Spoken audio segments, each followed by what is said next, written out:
Hey,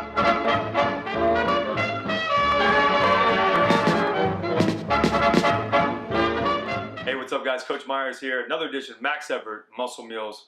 Welcome to my kitchen. Now today you are in luck because guess what? Summer's right around the corner.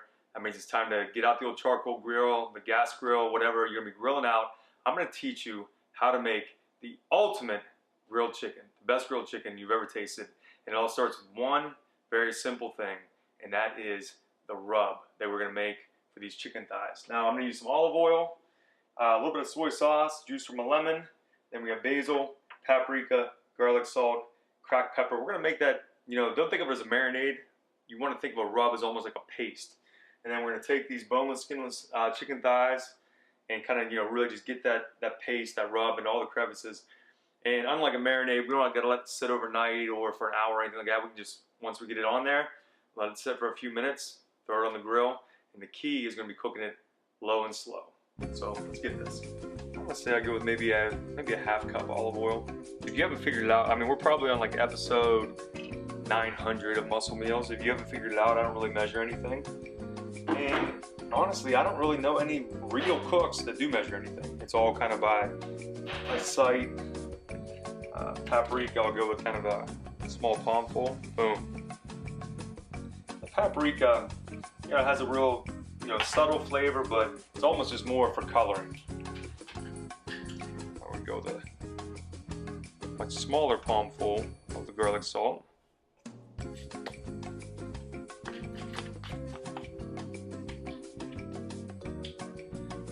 Basil, you can pretty much put as much basil in the recipe as you want.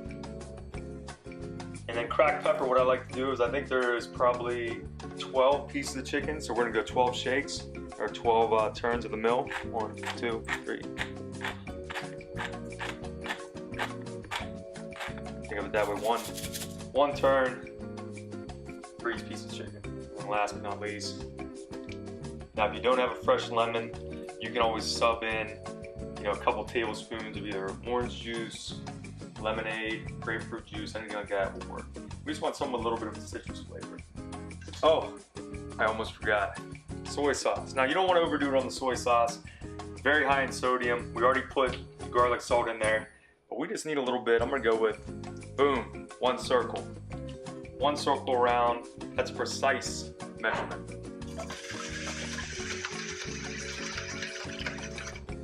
See, look, it's still liquidy, but it's kind of thick. You can see it moving around in there. Now, when you get the boneless, skinless thighs out, see how they're kind of like clumped together? You want to open them up a little bit, so that way, once you move it around, it's going to get coated, and they're going to cook a lot faster that way too. Now, you got to cook chicken thighs pretty long because you want to, there's a lot of fat in them. You want that fat to kind of all cook out. So open them up, boom. Basically opening them up so you can get that rub all the way through there. I don't care how many times I do it. Touching raw chicken kind of grosses me out just a little bit. Now once you get them in here, here's the real disgusting / fun part. You gotta really mix them around. We want that rub. Coat every exposed piece of flesh on this bird right here. Now another good thing about making this paste is that when you put this on the grill, it's coated in that olive oil, but there's not, a bunch of liquid marinade that's gonna run off of it and cause flame ups on your grill. This is gonna pretty much this was enough to just coat this chicken, stick to the outside of it. And like I said, I'm gonna kind of let it sit maybe 3 or 4 minutes. You don't gotta let it sit too long at all while I'm letting the grill heat up, and then it's time. Okay. You've heard about it, maybe you've read about it, maybe you've seen it on my Instagram story. Before we get into this chicken, let me talk about what we're gonna cook it on. The hibachi. This is a little griddle, and I'm telling you, since I got this last year, I don't think I've cooked on the actual grills. That's how much I love this. So, the little griddle, if you're watching, you need a spokesman, I'm your guy. Hit me up, you can DM me on IG. All right, so we got our rub on these chicken thighs. And now remember, this rub will work for any type of chicken. You do it with chicken breast. The big thing with chicken breast is you don't want to overcook it. It'll dry out, so you've got to be really sensitive to the time. Now with chicken thighs, it's quite the opposite. You want to cook the hell out of it, and you pretty much cannot overcook it. You know, it's like the zombie that can't be killed. Chicken thighs are the chicken that cannot be overcooked.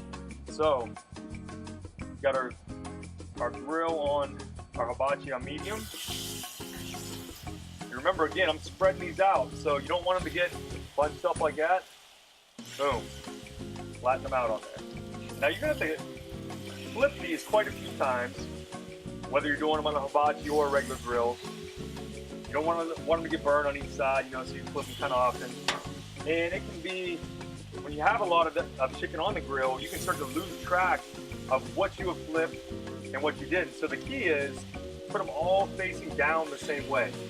So I have all of, you know, kind of the gutted out part is going to be facing down. And we have the smoother part facing up. So that way, every time I flip it, I can tell which ones I've already flipped and which ones I haven't. Boom, boom, bang, bang. We'll cover it up. I'll let them cook for probably 5 to 10 minutes before I flip them. You know, come back, keep doing that. You know, probably, I don't know, 45 minutes to an hour. Just kind of depends. They'll get the thighs will get a nice crispy but not burnt look on the outside, and that's how I'll know that they're done. Now, something else too, and this might be kind of overkill, but whenever I'm cooking chicken, you know, I'm wary of salmonella. You want to really make sure, you know, you wash this separately before you put it in the dishwasher, or you know, down in the dishwater with the rest of your dish or anything like that. And even the flipper, or your tongs, I'll go and rinse these off because these have raw chicken juice on them now. And I don't want to be cooking, you know, once they're already kind of cooked on the outside and I'm taking them off at the end and they're done, I don't want to be recontaminating them. So, you know, maybe that's overkill, but I try to be real cautious with chicken.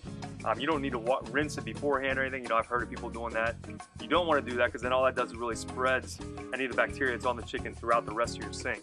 So, no need to do that, but just kind of be, you know, cautious and at least think about your chicken. All right.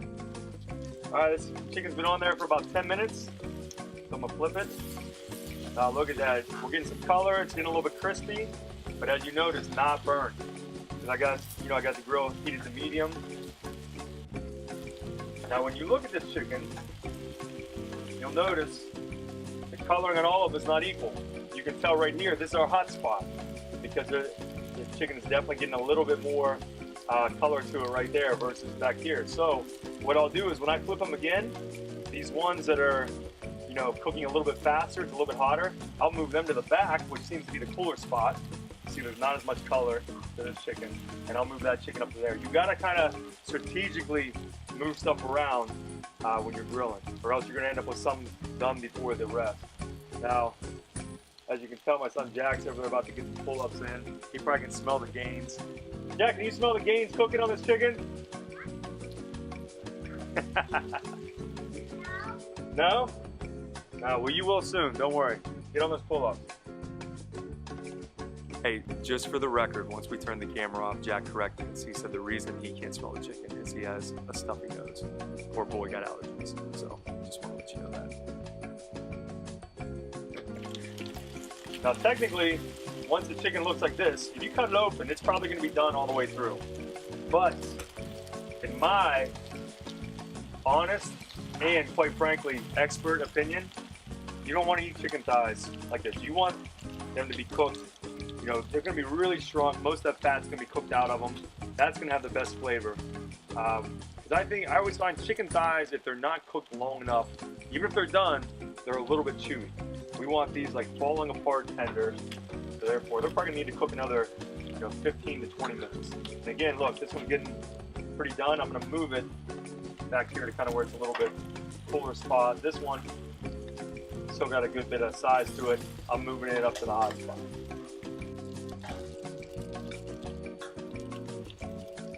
Alright, so there we go. The chicken is done. Like I said, it's been on there for about an hour. Cooked it at a low heat, nice and slow. Nice and crispy. This ultimate grilled chicken rub, it is the truth. I am going to teach you guys my one that I use for steak on a future episode. And also this summer, we are going to do a full series on stir fry, how to cook it on the hibachi. I think if it was up to my camera guy, Jake Win the Day, we'd probably go right into that hibachi stir fry right now. Because let me tell you what, that boy can eat. You don't get a 445-pound bench by eating grass and leaves. So until next time, ultimate grilled chicken. Use it on any type of chicken. You're gonna love it.